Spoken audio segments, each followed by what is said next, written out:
here at E3 that we're letting people play. Just so everyone knows, this is a living game. We still have a ways to go to finish off the game and completely polish it, so we might see some hiccups along the way. But we fully assume that. We're super proud to be here to show it off. We've been working a long time on this, and it's finally exciting to be able to show it and have people play it and send us feedback. So here we're gonna go. Carl is gonna show off his skills. His gazelle rustling skills. Yeah, his gazelle skills. And here we're gonna start with a camp. So these camps, these are military locations. He's gonna use Senu, right? That's right. Senu. She's a beauty. Yeah, she's a beauty. She's a great scout. So right now, Carl's using her to tag the enemies, but also tagging opportunities in the camp. Now, the question might be, why would someone infiltrate such a location outside of quests? So there is a quest that actually takes place here. In the demo, we've disabled the quest so that we can focus on the world and what happens with the world. Later on, there's going to be more streams with quests so that we can kind of spread the love, the content. But for now, we're just kind of cutting loose in the open world and going to see what is in store for us here at this camp. Now, with the tagging, I'm noticing, one of the new features here is that levels are popping up over the enemy's heads as you are tagging. So what can the player read into those levels as to what kind of challenge they're going to face? Yeah, so by going a lot more action RPG, what's happening here is that right now Bayek is level 20 and he's facing off against enemies that are at an equivalent challenge. And so this would be considered a fair challenge fight in this part of the world. And we'll see that as, we'll see later on, there's another camp with enemies that are level 25. And you'll see that the feedback's slightly different. This is to really clarify to people, levels matter, gear matters. Taking on higher level enemies, it's doable. But they're tougher not only in stats, but they're also tougher in behavior. So the higher level they are, they have more capacities, more abilities, stronger weapons. So you might want to think twice before taking them on, or get some better gear, or just light your arrows on fire. Yes. Ooh. Apparently. What are you doing there, Carl? I think I'm going to cause a little bonfire down here. Why not? Because it's not hot enough. Yes. Just a little more warmth from the bonfire. Speaking of which, my feet are on fire. We are in the middle of the sun it is really hot out here. We suffer for your entertainment, viewers. Listen, this is the live streaming equivalent of method acting. Is Bayek is warm right now. You think that hood is like keeping him cool? That hood is warm, and I will say for the fans out there who. Oh, the lion's attacking the horse. Attacking the horse. He's got a snack on some horse meat. Well, it is a distraction. He's been caged up for a while. So that's something that we fully embrace in here. So all the NPCs of the world, all the humans, all the animals, they have a full life in the world. They have needs, they have wants. Animals, they hunt, they sleep, they find shade. So in this case, this lion has been captured and been put in a cage. And at this point, it becomes an opportunity for the player. You can't always guarantee it, but okay. So these guys they sense something. They've seen a lion getting released. They've seen. It's kind of hard to miss that one. Yeah, a fire. There you go, Carl. Something's going well down. done. Well done. All right. Nice job, Carl. So here we go. So we just picked up a bow. So this is something that's really important in Assassin's Creed Origins. It's gear. Goodbye, lion. Terrible. He was so kind to you. Wow. He attacked the horse. He should have been attacking. No real lions were harmed. Out of the frying pan into the fire. So we picked up a bow, and we saw that it was a blue bow, which means that it's a common weapon. So rarities do matter in this game. Yeah. The more rare the equipment is, the more attributes it has, the more properties it has. So as opposed to just does some more damage, it cannot have other properties. Like what is an example? Exactly. So other properties could be things like poison tipped. Being able to generate adrenaline. Adrenaline is a concept. It's a resource in the combat system that allows Bayek to unleash a fury of attacks or just devastating, overpowering attacks. And you can build adrenaline through the combat system. And some weapons charge differently than others, so this is part of the depth of the combat that we want players to mess around with. And this is a whole new combat system you guys have. Boom, headshot. It's way different than the feeling before of dead yet. he sells it. He's dazed. Take him out. Poor guy. Oh, he can cover some ground. So this guy's a commander. That's the gold icon. Uh-oh. Not for long. There we go. There we go. Dead. So there we go. So killed. So here we found a second bow. So in a military location, military locations are great for finding equipment and new gear. Aside from playing quests, these are also places to be able to upgrade Bayek with new weapons. Loot all that. So here we found a bow. Oh, we leveled up, which gives us an ability point. So we'll check that out in a second. Check it out now. Yeah, and we found a shield. Oh, cool. Nice All right, job, so here we're Carl. looking at sort of the skill tree, and I'm seeing 3 different branches. Yeah, it's more of a graph. What that means is there are flavors. So on the one side, what you see here is the Master Seer. This is more the abilities that are aligned with manipulation. So manipulating the environment, animals, and NPCs. In the center, we have the warrior aspect, which is really delving deep into fight. And the hunter aspect, which is more the stealthy approach of being an assassin or being a ranger. And the idea is players can dedicate themselves or go through the graph however they want. That's why it's a graph, because they can actually kind of spread themselves as they wish. They can really craft their own assassin. And you can even focus on one area. If you want to be the absolute ultimate warrior, Ultimate warrior. you can dedicate yourself. So the last ability on each graph, you can keep pumping points into it. So you can really become that super powerful archetype that you wish to play. You just got to chase down a fluorescent outfit and you're good to go. So what kind of player would you be, Ash? What's your personal favorite style? Personally, well, we should get Carl to buy something here. We go for the enhanced warrior bow. Enhanced warrior bow. The warrior bow is super cool. We haven't seen it yet, so maybe we should switch to it if we can. Yep. We did pick up a few new bows, right? Yeah, we should check out the new gear. Check out our gear. Definitely check out the new gear. So in terms of my style, I would say I'm somewhere between hunter and warrior. I can't choose one or the other. I sometimes prefer stealth, sometimes prefer just duking it out with the guys.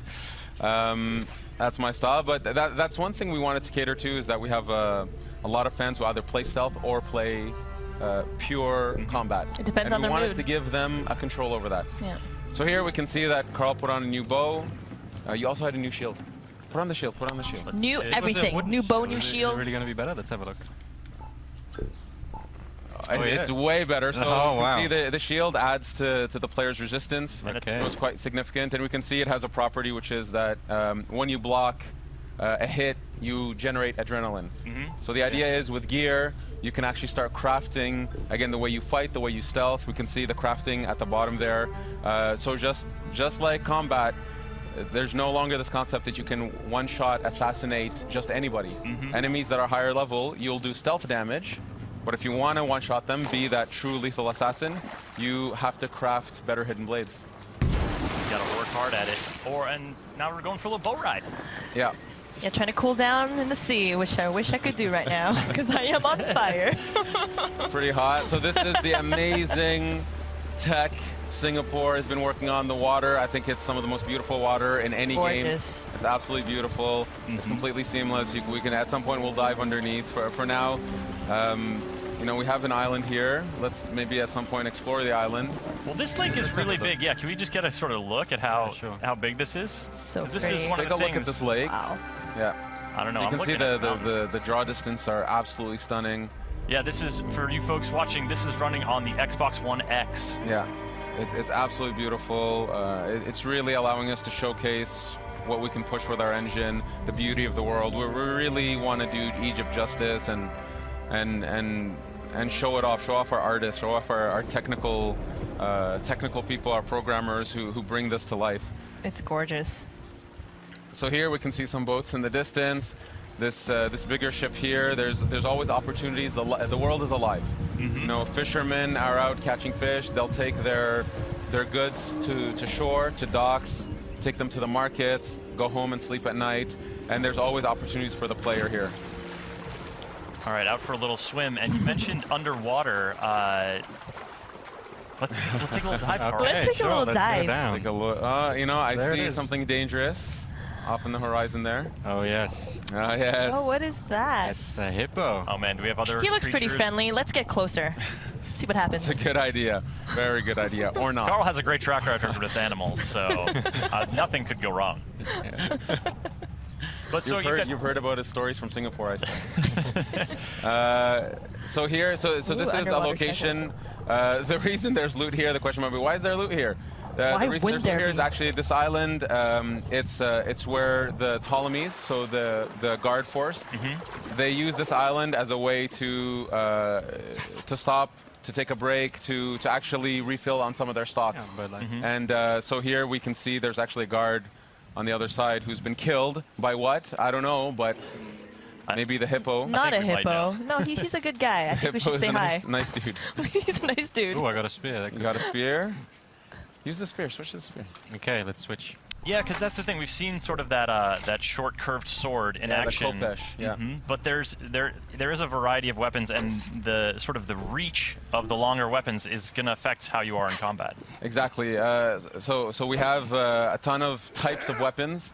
So 8 melee weapons, 4 types of bows, and this is just the types. Then within them, there's levels, attributes, properties, and all that stuff. And of course, it's a completely seamless system here. We're using the bow in water. You should get in closer, Carl, and see what happens. Those birds, if Carl is good, he can shoot those birds down. I got other problems right now. Let me deal with this angry beast. They're just trying to say hi. Okay. You know? I feel like you're engaging it on its home turf. Like maybe they're slower on land. You don't want to. Oh God. And he's using the spear. Oh no! You're smacking the hippo with your spear. Oh, poor hippo. What if it's a mama? Now, you know what? Man. Now you've got him angry. He just wanted to say hi. I think if it's a mama, Carl's in even more trouble. Yeah. Keep circling You're vicious, yeah. No hippos were harmed in the making of this demo. No, no actual hippos were harmed in the making of Assassin's Creed. This one's being harmed, though. There we go. All right, so when you loot a hippo, what are you gaining from this beast? So, what was the purpose of this massacre? Did you ever think you would say that sentence in public? So animals. So the fauna of Egypt. Whoa. Is, okay. Just throw that guy off his boat? Yeah. Poor guy. Sorry. So this is. Sorry, buddy. There's a hippo just over there. Careful, huh? You can use the corpse as a float. You'll be fine. This is Carl style. Obviously, Egypt, it's very well known for its fauna, its wildlife, and we need it to represent that properly here. And then we have to say, well, it matters to the player on some level. So this is part of the progression system. So you gain materials that you would use to craft some of your gear. So that's. Oh! You're just a shit starter, aren't you, Carl? This is military. It's all right. These are military dudes. Put He's on fire now. Okay. Ooh, fire on a boat. That's a recipe for disaster. I like it. Oh, the fisherman's coming in dangerously. Oh boy. Is someone else mixing it up over there? There we go. Oh, now the boat's on fire. He's coming for me, though. He knew that his boat was in trouble. I better leave. Just leave him to tread water. Yeah. So you know what? If the situation was slightly different, I love Carl, how this guy's just along for the ride. He's just in front of you like, what is happening? Yeah. The guy's just chilling. The thing is, Bayek is a Magi. They are protectors of Egypt. They're protectors of the Egyptian way of life, and Egyptians have a high respect for Magi's, and they go to them for help. This is actually feeds into the questing system, actually. So, as a Magi, he respects him. He's gonna let him take his boat for a ride. You do you, Bayek. You do you. Set boats on fire. I like it too, because he's not like, obviously the boat's important to that dude. Like, it's probably his livelihood. He's like, look, man, you can take this wherever you want, but I need it when you're done. Yeah, just be sure you bring it back in one piece. For a bit. He'll even wait a bit. Eventually he'll leave, but he'll wait a bit for now. He's watching me, Captain. So courteous. Like, so hey, courteous. in case you need a getaway vehicle, I'm here, bro. Exactly, exactly. So here, this is another military camp, but this one's slightly different. This one's a wharf. Here, what we wanted to show is just what it's like to take on enemies that are much higher level. So here we'll see some guards. So there's some in the front gate there. So level 25, you see that the badge is red, which is kind of telling the player, yes, you can try. You can try. Try your best. Take a run at him. Give it a shot, but it's going to be a very difficult fight because you're not at their level just yet. Eventually, by going through quests, by completing locations in the world, you will level up enough. So I would recommend just trying. Carl, what's your plan here? Are you going to take on this challenge? Let's. Oh, this guy's. Oh, he looks vulnerable. So let's try a headshot. He's alone. Let's try a headshot. See how much damage it does. Oh goodness, it's not going to do a lot. He's going to swat a fly. Yeah, he is. Oh, he is tough. Yeah, just a little scratch. Yeah. Get up on him. All right, got the spear. Working it in close quarters. And come on, get him, Carl. Oh boy, here we go. I believe in you, Carl. He can take him. He can take him. Honestly, he can do it. Carl's been practicing. He's very good at the game. Oh goodness. Yeah, look at that one hit. Like a stun almost happening. Is that a heavy hit that I'm? No. Oh, dear Lord. You get an F for effort. It's okay. Yeah, 2 hits from me. Okay. So look, the game is live. This is, you know, this is real gameplay. Exactly. Yeah, we take you know, we take games very seriously in the sense of we want this to be the representation of the game as it is. We want players to see where it is today. So yes, in a demo playthrough, Carl died in front of everybody. Killed. But I've learned my lesson. You don't have to rub it in, Ash. In front of everybody. I've learned my lesson, and I'll just keep moving on. The level 25 is too high. Let's give them a wide berth now, and so you're coming in. You're sort of leaving the wharf and coming. Oh, hey, buddy. Yeah. So Carl just called for his mount. And does this horse have a name? Yes, or is it a horse with no name?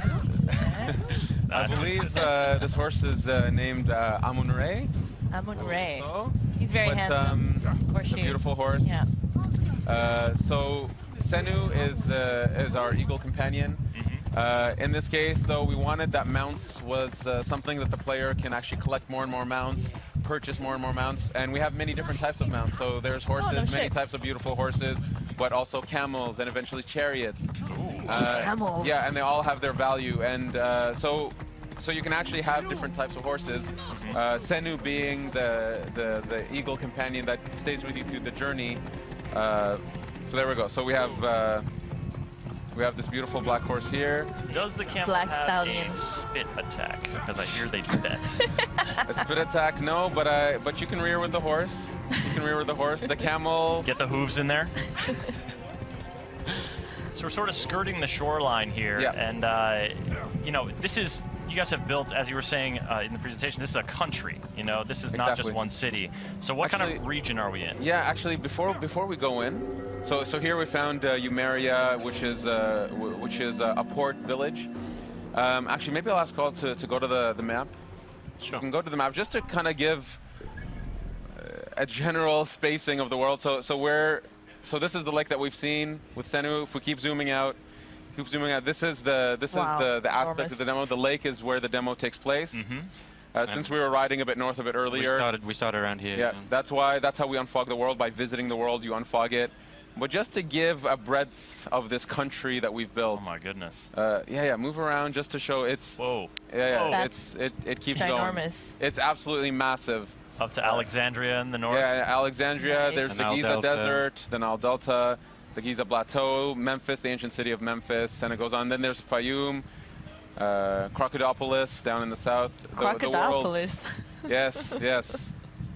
Real city. I like that place, Thieves Land. What's going on? Does anybody ever go there? Really honest people I are think no, you don't want to go down. daring players should go there. There's a lot of cool stuff in it for them. So just to give an idea that we, this is a country. Egypt is.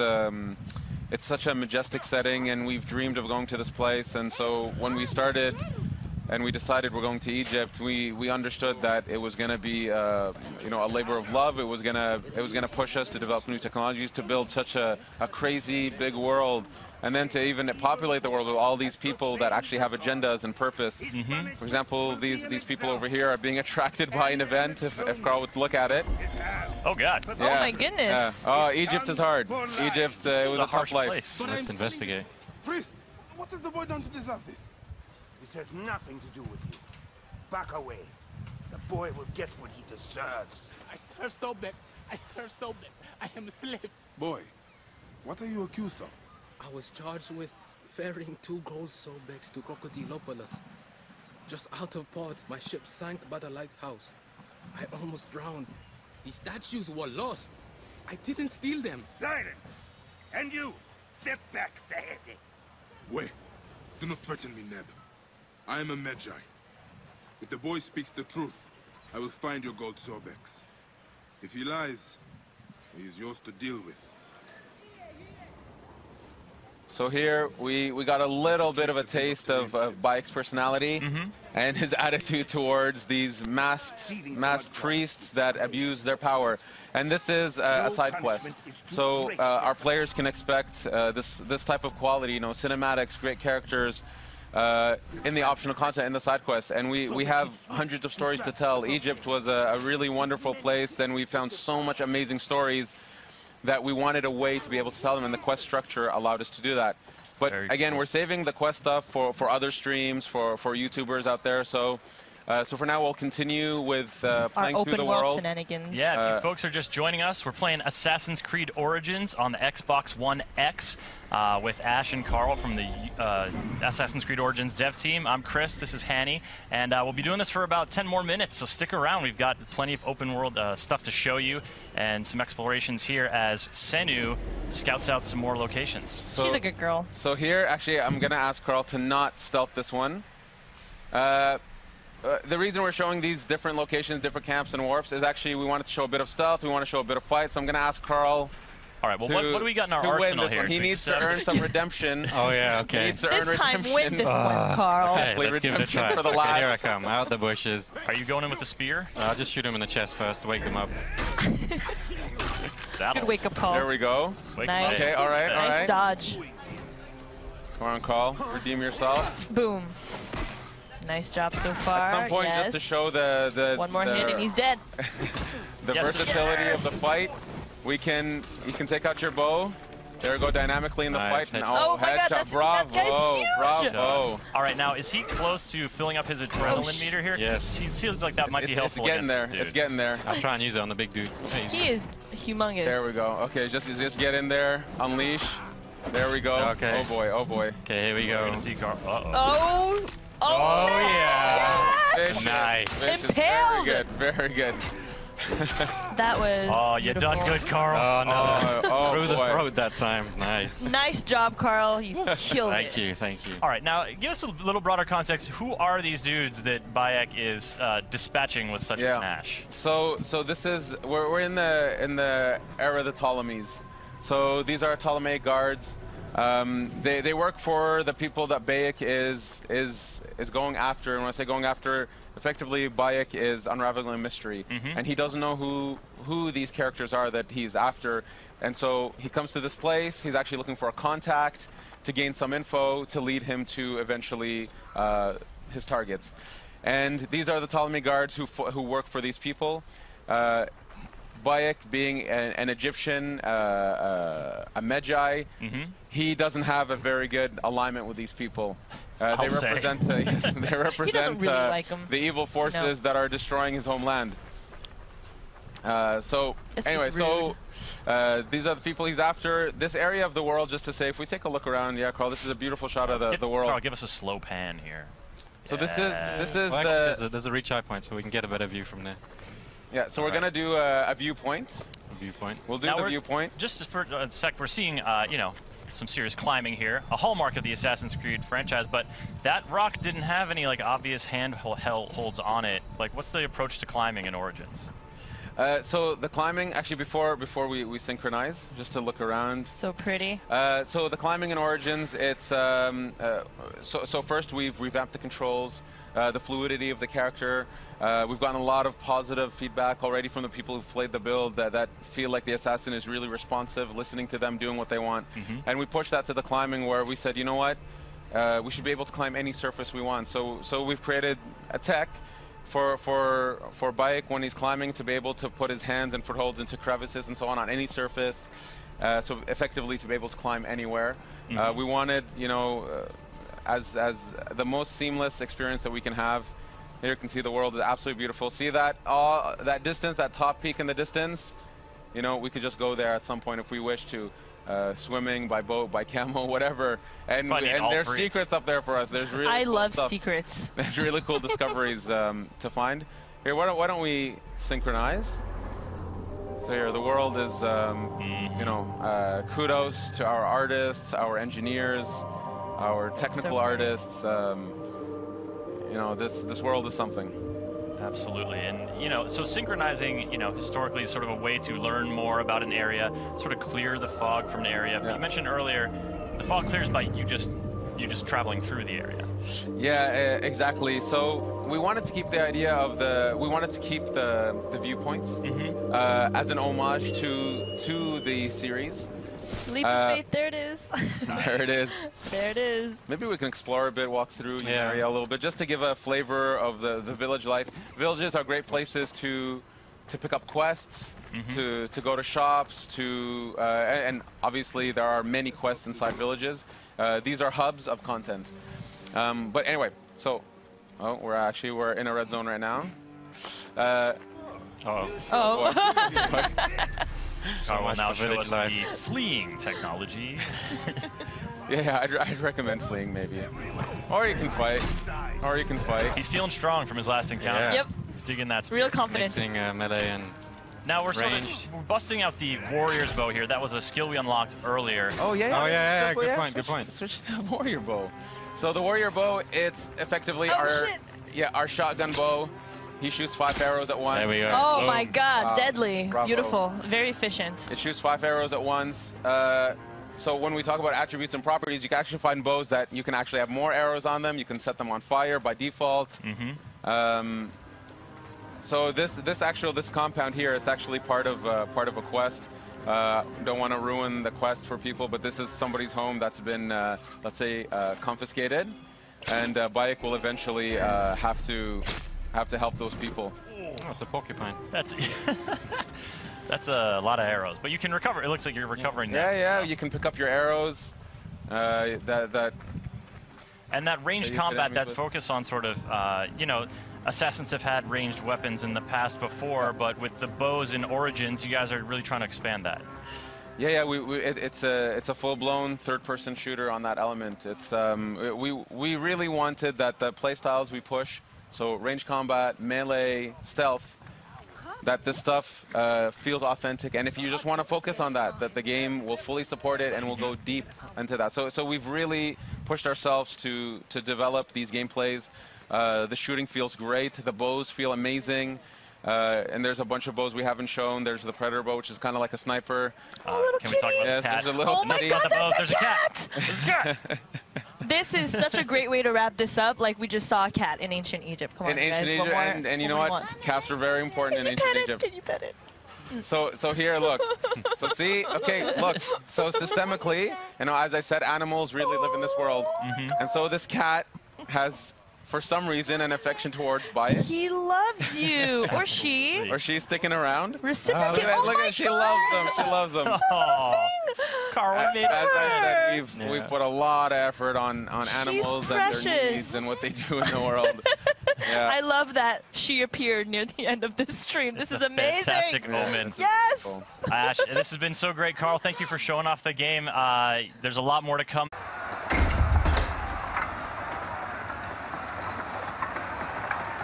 So just for the context of the situation, you originally get introduced to the Gladiator Arena through the main quest line. So Bayek, he's trying to lure out a specific target. And so he covers himself going into the Gladiator Arena to pretend to be a gladiator to be able to lure this person out. That's how you get into it. Once you've gotten into it, it becomes optional. And we have a ton of bosses and a ton of rounds. There's a lot of cool gear to get to win through the Gladiator Arena, but again, it's the player's choice. If you want to keep going down this rabbit hole, you can. And if not, that's okay too. You're gonna miss out on amazing bosses, that's your choice. Here, we're seeing a new weapon, which is what we call a heavy bladed, so like a giant axe. And you can see some of the combos here. Fighting an enemy with a shield is very different than an enemy with a sword or a spear. Here we finished the first wave, a new wave is coming, so we can see the shields are bigger. There are different types of shields. There's guys with hammers. Here you can see at the bottom of the screen, we've built up this adrenaline meter. So this is kind of a meta strategy in the fight system where you can build up this meter to unleash massive attacks, or what we call Fury mode. Each weapon has its own style of devastating attacks or Fury mode. And eventually what we want players to do is to, here we go, this is it.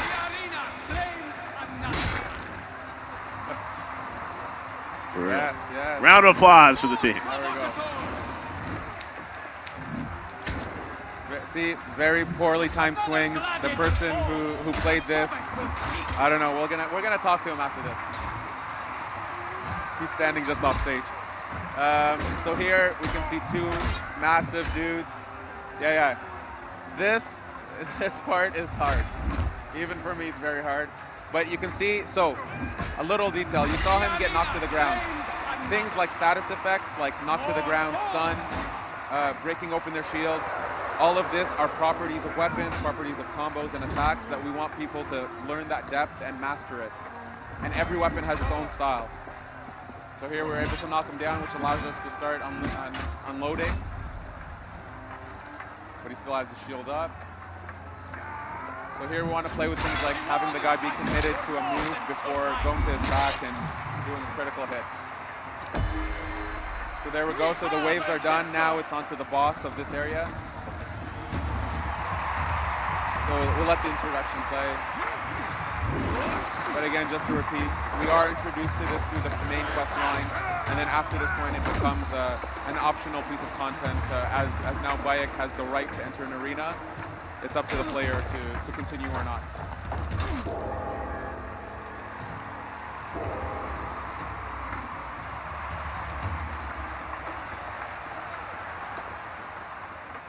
So we go with the slaver. So as you'll see, every boss has their own unique set of combos, unique weapons. Keep in mind, this is, I'll say it, I'm super proud of what we have, and I'm really happy that we're able to show it off. It is still a work in progress. We still have, we're still working on this thing. We're tuning and balancing, working out the wrinkles. But we're super proud to be able to show it off and have people play it here at E3. This is playable over at E3? This is playable here at wow. E3, yes. Okay. You have to watch out for those spikes, so the environment matters. You can use the environment against the enemy if you're clever, if you know how to use your weapon, if you know how to use push attacks, this kind of stuff. We really wanted to craft, it's a dance between these two. So now he's getting pissed. So as he goes through the fight, he gains new attacks. His strategy will adapt to yours. He's gonna get tougher and tougher.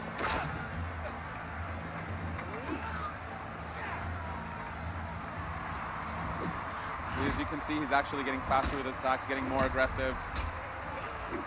And I'll say this is one of the simplest bosses we have in the game. We have some super cool, unique bosses. We put a lot of effort into this. Almost halfway there.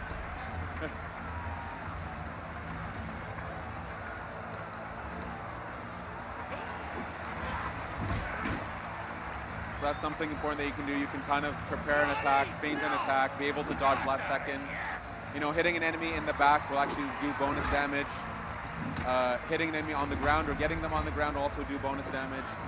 There's quite a lot of depth. It's a very different fight system than we've ever done. And that's why we have this here at E3. It's because, we can say it till we're blue in the face. We can show awesome videos, but it's not the same if you don't feel it. And that's why we have this here. We want players to feel it and to realize, okay, yeah, it is drastically different. It is something new and hopefully something quite cool. It's pretty intense here. Is he gonna make it? I don't know. We'll have to talk to him afterwards to see how he feels about this. Oh.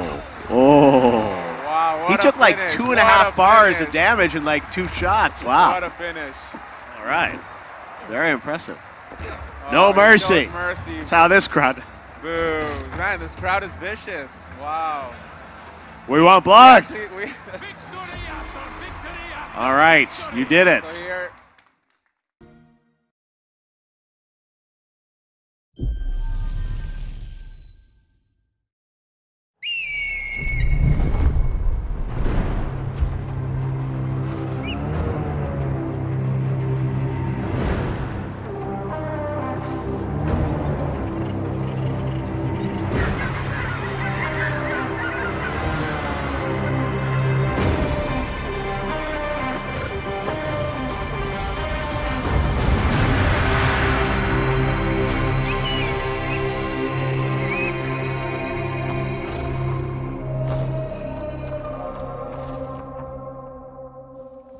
Ah, Siwa, my home, the sacred oasis. I thought he was dead. Our Medjay, the last protector, our prayers are answered. Siwa has not been the same. I hope you are here to rid us of Medunamon.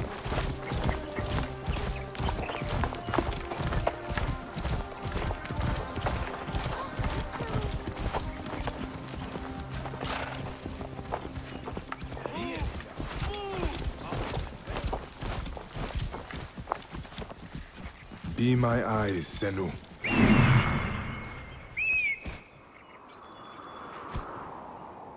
This temple resembles a fortress. What has happened? Get out of my way.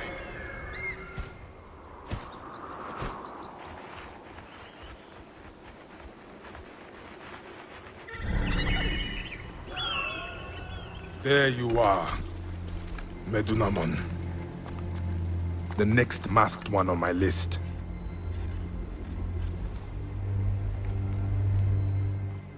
Now it is my turn to tip the balance of Anubis.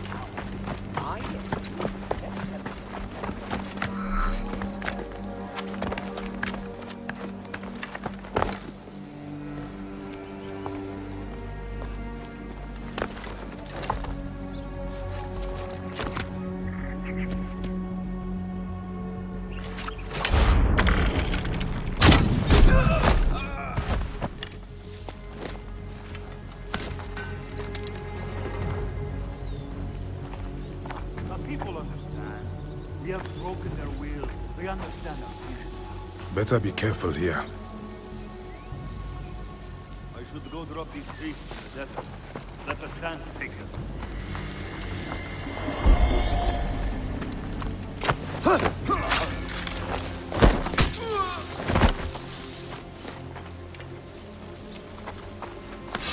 Ah, a fine bow.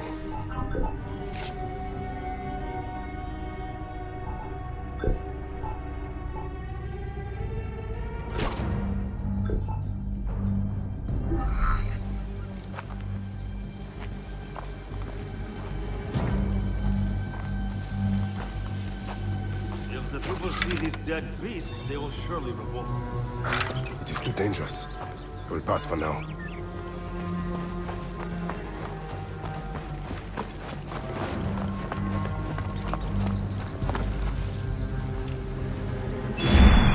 Guide me, Senu. Medunamon.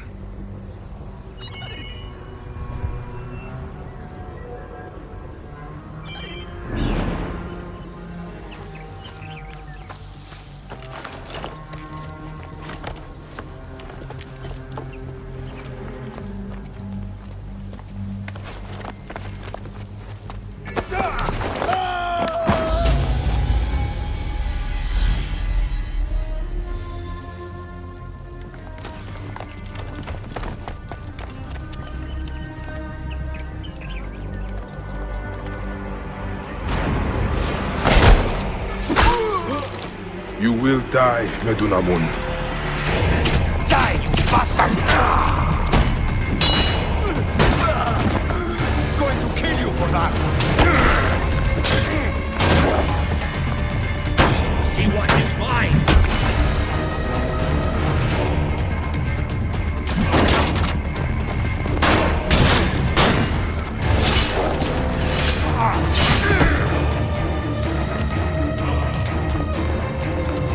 Finally.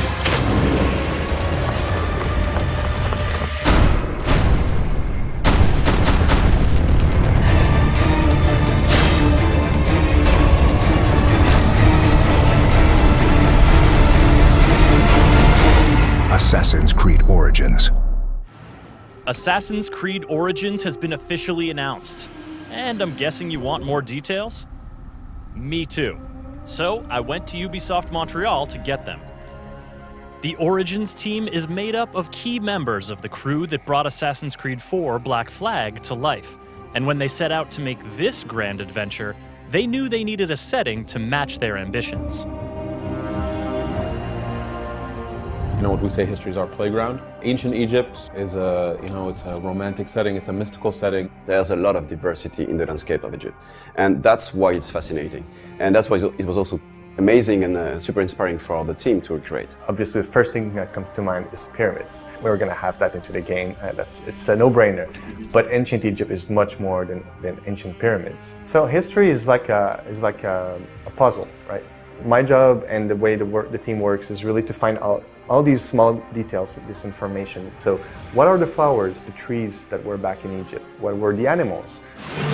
We try to respect both the culture, the Egyptian culture, and to putting them into the game, and also having something that's interesting. How I actually saw ancient Egypt, first of all, in my imagination. I mean, you only see like, sands and sort of, pyramids, and it's really kind of dry. But actually, during that time, it was lush and, it was full of life.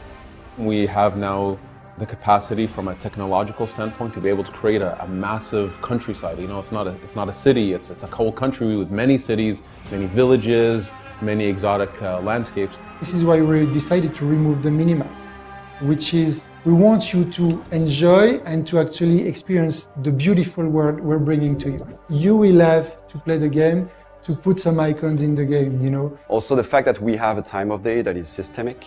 We made sure that every single moment in the time of day is almost like a painting, That's not something that is done, it's not automatic, it's really crafted. The world is, I think, has never been so alive and so lush and so interesting. And I hope players will have a lot of hours of fun into Egypt with us.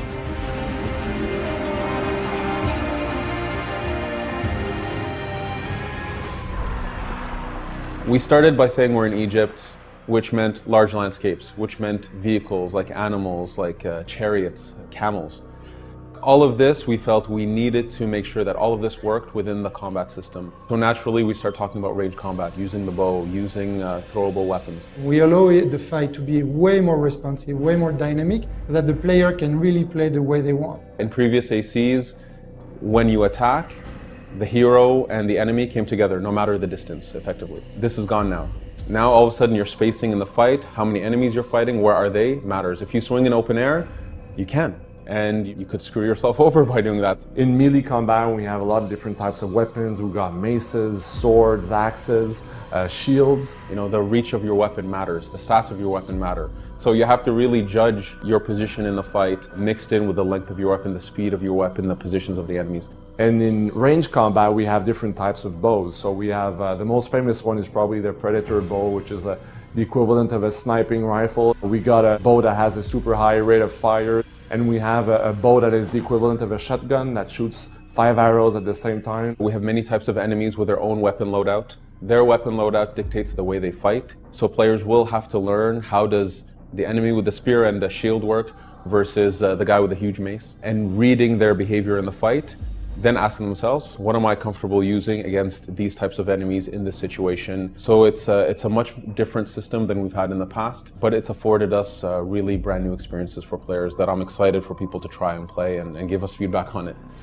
Really, you cater your playstyle to what you like based on how you level up in the skill trees. And that's something we want to also visualize and show on the player. So it's not only something that we play in the stats, but it's also something you will see on the character. We give players many avenues within the crafting system, within the inventory system, within the skills.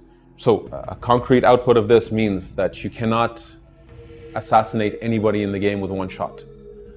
If you dedicate yourself to crafting your hidden blade, to increasing the damage that it can do, you might be able to get there. But you have to dedicate yourself to it. Now going more action RPG, forced us to say, no, you have to deal with the challenges of the game, the levels of the enemies, and you can be that super stealthy assassin, but dedicate yourself to it. Now, because we have levels, we have RPG mechanics, it's afforded us to be able to do epic bosses. So in the main story of the game, but also in the world where we know some players, if they're really comfortable with the challenge of the fight, they can go and push themselves to fight the most ultimate bosses.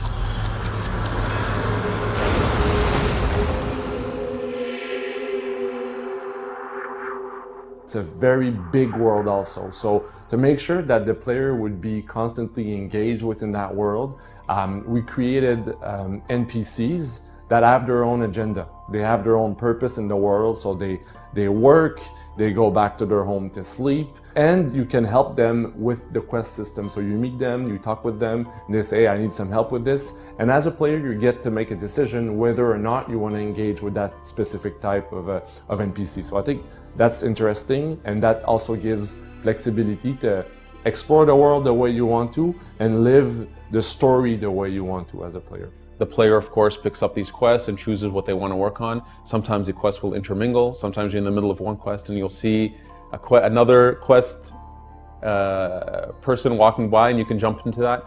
And we wanted this very organic feel to the world. There's a lot of people to meet, a lot of characters, and they have a lot of stories to tell.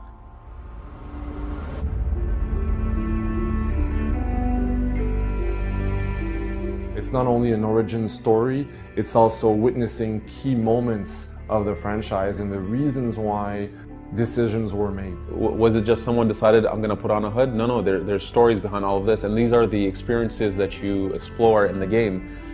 So for sure, Eagle Vision is one more of those elements where, why is it called Eagle Vision and where did it really come from? Bayek has also this connection, this very special connection with the Eagle Senu, that he can use, to really scout and plan ahead, So with your Eagle, you'll be able to spot, what the challenge is about, seeing the level, the number of enemies. In this exact setting was also the perfect moment and the perfect, actually, world and culture and mythology to see, to witness the birth of the Brotherhood. I mean, it's so much fun, man. It's so great. Like, it's so cool, and it's an honor, But telling an origin story, you get to put some pieces of the puzzles together and explain a little bit more to the player. So that's really cool.